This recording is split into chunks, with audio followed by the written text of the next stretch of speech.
right, well, let's do it again.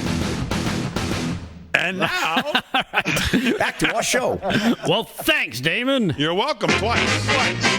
You know what's funny? On this show, we cover a lot of stuff. And with all the focus on the news, especially last week, that Donald Trump might get arrested and indicted. These are fake pictures, by the way. But so many liberals really lost their mind. Yeah. Oh, my God. They thought they were real. They were salivating. Oh, yeah. And that's why I always say, take the emotion out of this stuff. Why? Because then you get to enjoy moments like this.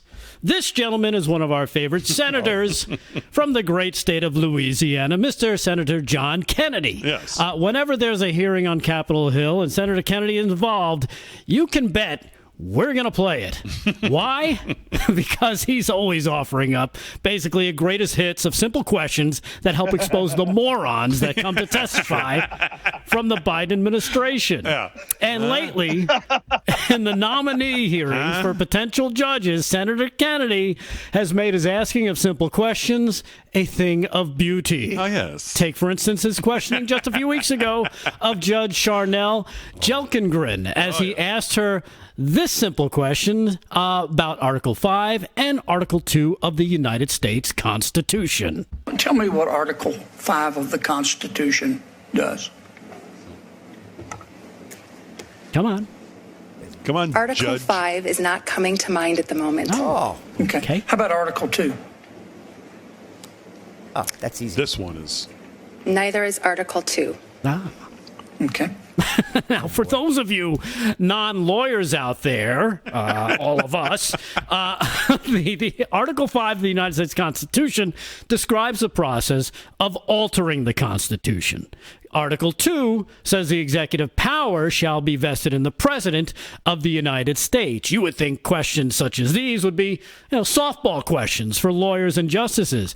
I would even argue easy for any first-year law students for that matter. Absolutely. Your Honor, I object! And why is that, Mr. Reed? Because it's devastating to my case! Overruled. Yeah, Good call! right, but what happened this week? It's about where we are with his nominees. Right. What happened this week is basically going to become an all-time classic. What am I talking about?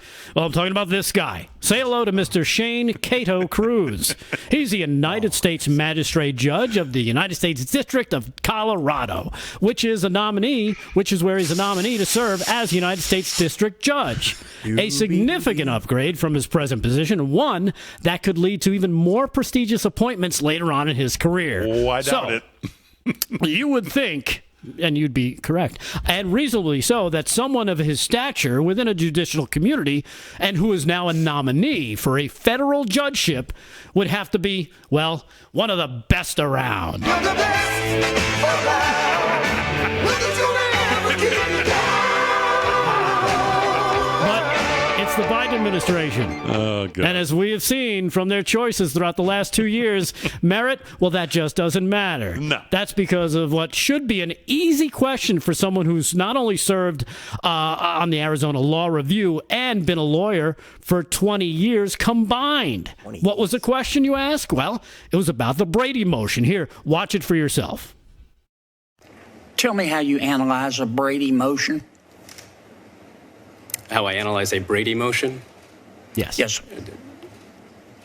Senator, in my 4.5 years on the bench, don't believe I've had the occasion to address a Brady motion. Oh, okay. So there, in his 4.5 years as a judge, he has never had to deal with the Brady motion. But don't worry, because Senator Kennedy, he's a fair guy. And, well, he gave him another shot. Watch. Do you know what a Brady motion is? Oh, that's easy. Senator, in my time on the bench, I've not had occasion to address that, and so it's not coming to mind at the moment what a Brady motion is. So from his time on the bench, it's not coming to mind. Basically, he doesn't know. What's funny, though, is that, you know who does know? Yes, the great legal mind of the lovely Miss Mona Lisa Vito. Would you like me to explain? I would love to hear this.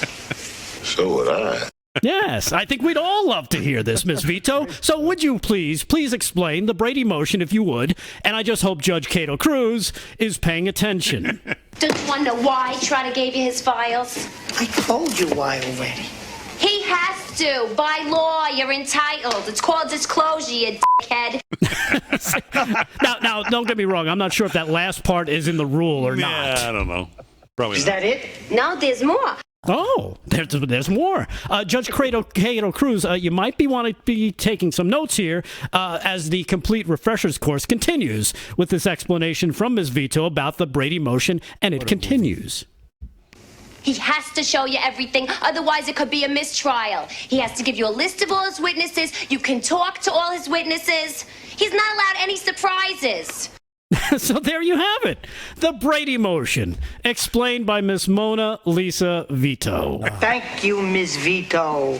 No more questions. Thank you very, very much. You've been a lovely witness. Oh, but don't worry, because I'm sure she has another question for the esteemed United States magistrate judge from Colorado, and I think it's a question we're probably all thinking about right about now.